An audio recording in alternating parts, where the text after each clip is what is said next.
Genesis chapter 3. Now the snake was more crafty than any of the wild animals the Lord God had made.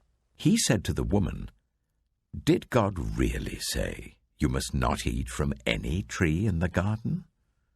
The woman said to the snake, "We may eat fruit from the trees in the garden, but God did say, 'You must not eat fruit from the tree that is in the middle of the garden, and you must not touch it, or you will die.'" "You will not certainly die," the snake said to the woman.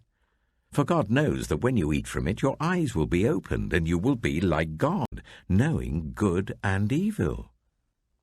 When the woman saw that the fruit of the tree was good for food and pleasing to the eye, and also desirable for gaining wisdom, she took some and ate it.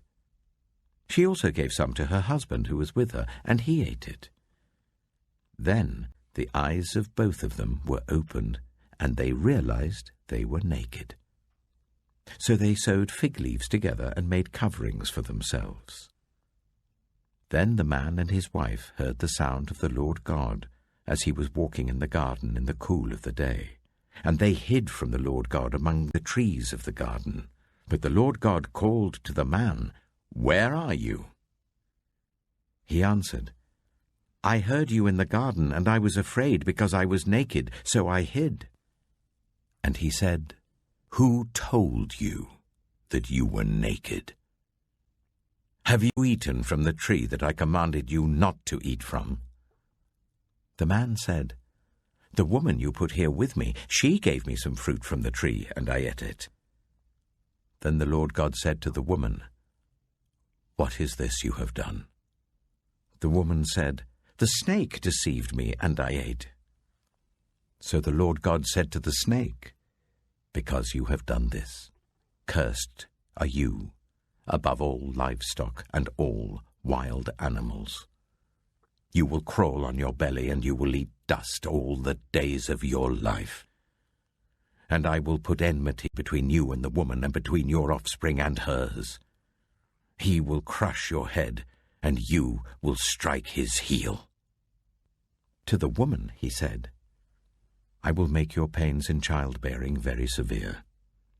With painful labor you will give birth to children. Your desire will be for your husband, and he will rule over you."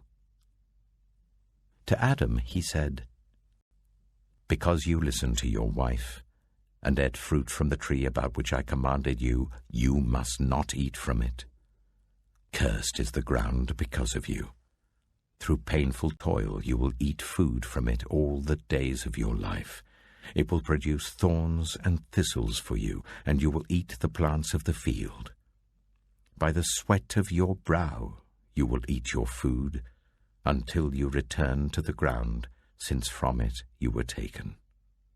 For dust you are, and to dust you will return." Adam named his wife Eve, because she would become the mother of all the living. The Lord God made garments of skin for Adam and his wife, and clothed them. And the Lord God said, "The man has now become like one of us, knowing good and evil. He must not be allowed to reach out his hand and take also from the tree of life and eat, and live forever." So the Lord God banished him from the Garden of Eden to work the ground from which he had been taken. After he drove the man out, he placed on the east side of the Garden of Eden cherubim and a flaming sword, flashing back and forth to guard the way to the tree of life.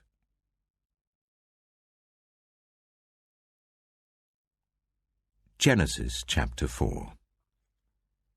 Adam made love to his wife Eve, and she became pregnant and gave birth to Cain. She said, "With the help of the Lord I have brought forth a man." Later she gave birth to his brother Abel. Now Abel kept flocks, and Cain worked the soil. In the course of time, Cain brought some of the fruits of the soil as an offering to the Lord. But Abel also brought an offering, fat portions from some of the firstborn of his flock. The Lord looked with favor on Abel and his offering, but on Cain and his offering he did not look with favor. So Cain was very angry, and his face was downcast. Then the Lord said to Cain, "Why are you angry? Why is your face downcast?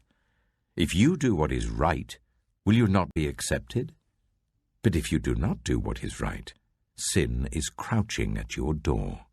It desires to have you, but you must rule over it." Now Cain said to his brother Abel, "Let's go out to the field." While they were in the field, Cain attacked his brother Abel and killed him. Then the Lord said to Cain, "Where is your brother Abel?" "I don't know," he replied. "Am I my brother's keeper?" The Lord said, "What have you done? Listen, your brother's blood cries out to me from the ground. Now you are under a curse and driven from the ground, which opened its mouth to receive your brother's blood from your hand. When you work the ground, it will no longer yield its crops for you. You will be a restless wanderer on the earth." Cain said to the Lord, "My punishment is more than I can bear. Today you are driving me from the land, and I will be hidden from your presence.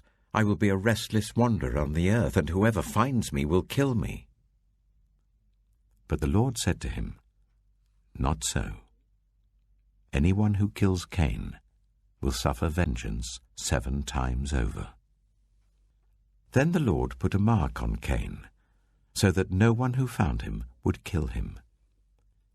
So Cain went out from the Lord's presence and lived in the land of Nod, east of Eden. Cain made love to his wife, and she became pregnant and gave birth to Enoch. Cain was then building a city, and he named it after his son Enoch. To Enoch was born Irad, and Irad was the father of Mehujael, and Mehujael was the father of Methusael, and Methusael was the father of Lamech. Lamech married 2 women, one named Ada and the other Zillah. Ada gave birth to Jabal. He was the father of those who live in tents and raise livestock. His brother's name was Jubal. He was the father of all who play stringed instruments and pipes. Zillah also had a son, Tubal-Cain, who forged all kinds of tools out of bronze and iron. Tubal-Cain's sister was Naamah. Lamech said to his wives, "Ada and Zillah, listen to me. Wives of Lamech, hear my words. I have killed a man for wounding me, a young man for injuring me. If Cain is avenged 7 times, then Lamech 77 times. Adam made love to his wife again, and she gave birth to a son and named him Seth, saying, "God has granted me another child in place of Abel, since Cain killed him." Seth also had a son, and he named him Enosh. At that time, people began to call on the name of the Lord.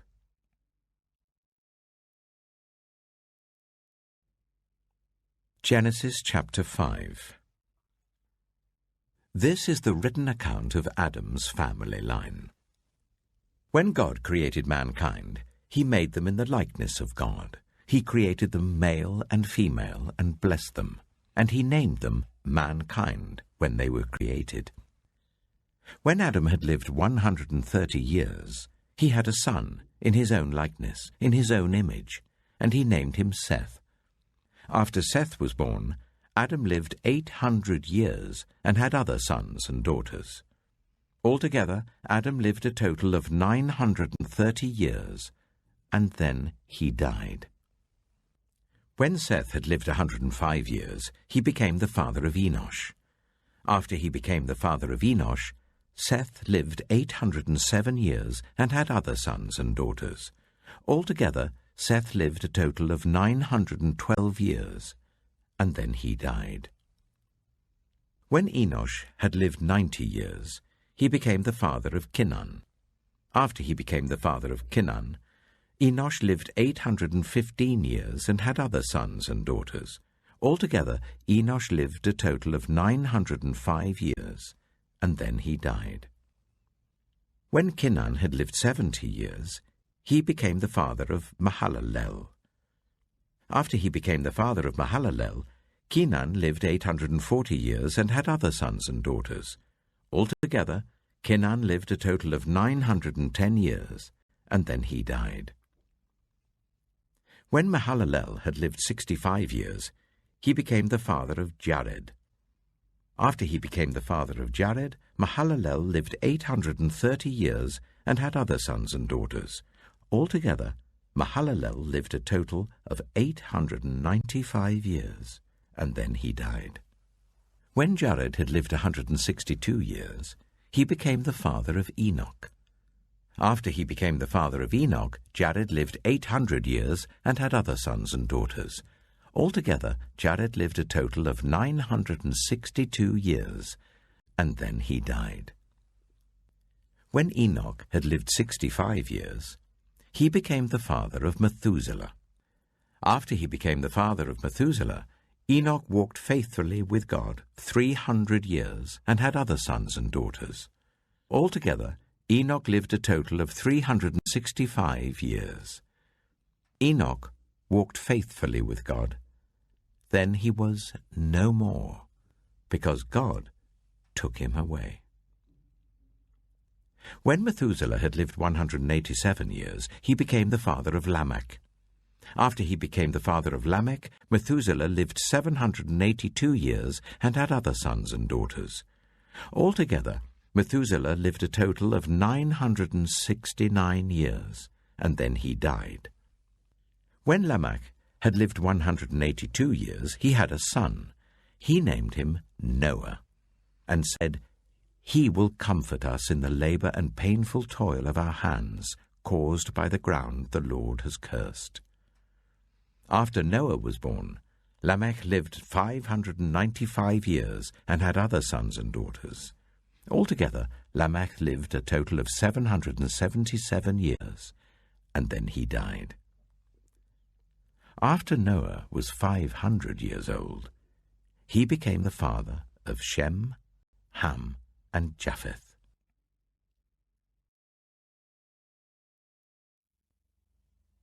Psalm 2.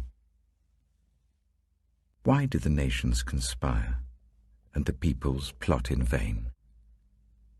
The kings of the earth rise up, and the rulers band together, against the Lord and against his anointed, saying, "Let us break their chains and throw off their shackles." The one enthroned in heaven laughs. The Lord scoffs at them. He rebukes them in his anger and terrifies them in his wrath, saying, "I have installed my king on Zion, my holy mountain. I will proclaim the Lord's decree. He said to me, 'You are my son. Today I have become your father.' Ask me, and I will make the nations your inheritance, the ends of the earth your possession. You will break them with a rod of iron. You will dash them to pieces like pottery. Therefore, you kings, be wise. Be warned, you rulers of the earth.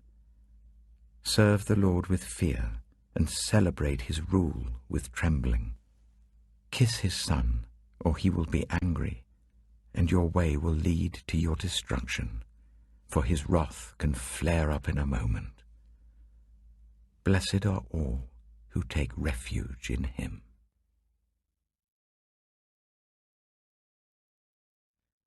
Proverbs chapter 2. My son, if you accept my words, and store up my commands within you, turning your ear to wisdom and applying your heart to understanding. Indeed, if you call out for insight and cry aloud for understanding, and if you look for it as for silver and search for it as for hidden treasure, then you will understand the fear of the Lord and find the knowledge of God. For the Lord gives wisdom. From his mouth come knowledge and understanding. He holds success in store for the upright. He is a shield to those whose way of life is blameless. For he guards the course of the just and protects the way of his faithful ones. Then you will understand what is right and just and fair, every good path. For wisdom will enter your heart, and knowledge will be pleasant to your soul. Discretion will protect you, and understanding will guard you. Wisdom will save you from the ways of wicked men, for men whose words are perverse, who have left the straight paths to walk in dark ways, who delight in doing wrong and rejoice in the perverseness of evil, whose paths are crooked and who are devious in their ways. Wisdom will save you also from the adulterous woman, from the wayward woman with her seductive words, who has left the partner of her youth and ignored the covenant she made before God. Surely her house leads down to death, and her paths to the spirits of the dead. None who go to her return, or attain the paths of life. Thus you will walk in the ways of the good, and keep to the paths of the righteous. For the upright will live in the land, and the blameless will remain in it. But the wicked will be cut off from the land, and the unfaithful will be torn from it.